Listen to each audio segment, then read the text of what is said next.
আপনি কি বিষণ্ণতায় আছেন? আপনি কিভাবে বুঝবেন যে আপনি বিষণ্ণতায় আছেন?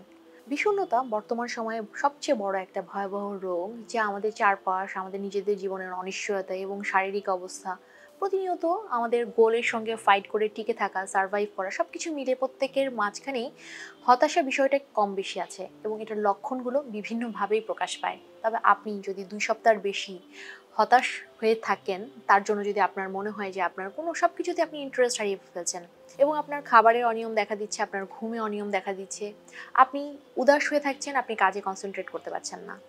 এমন হচ্ছে যে আপনার মাঝে, মাঝে মনে হচ্ছে পৃথিবীতে বেঁচে থেকে কোনো লাভ নেই। এই জীবন আমি রাখবো না। অনেক ক্ষেত্রে সেলফ এস্টিম কমে যাচ্ছে। মনে হচ্ছে আমি তো কিছুই জানি না, কিছুই পারি না। আমাকে দিয়ে কি হবে? আমি আসলে গুড ফর নাথিং। অনেকেই কাঁদছেন, ফর নাথিং কাঁদছেন এবং সম্পর্কের মাঝখানে নিজেকে অনেক বেশি ভ্যালুলেস মনে করছেন।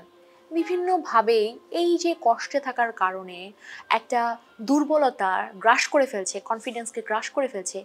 এইরকম অবস্থা যদি আপনার ২ সপ্তাহ হয়ে যায়, অবশ্যই আপনার এক্সপার্টের পরামর্শ নেওয়া প্রয়োজন। অনেক কারণেই কিন্তু আপনার বিষণ্ণতা হতে পারে। এটা মেয়েদের জন্য অনেক সময় পিরিয়ড সাইকেলের জন্য হতে পারে। অনেক সময় অনেকের সিজনাল হতে পারে। আবার অনেকের অনেকদিন ধরে ভুগতে থাকা কোনো রোগ, ডায়াবেটিকস বা থাইরয়েডের কোনো সমস্যা যা আপনার মনকে দুর্বল করে ফেলে, হতাশা তৈরি করতে পারে।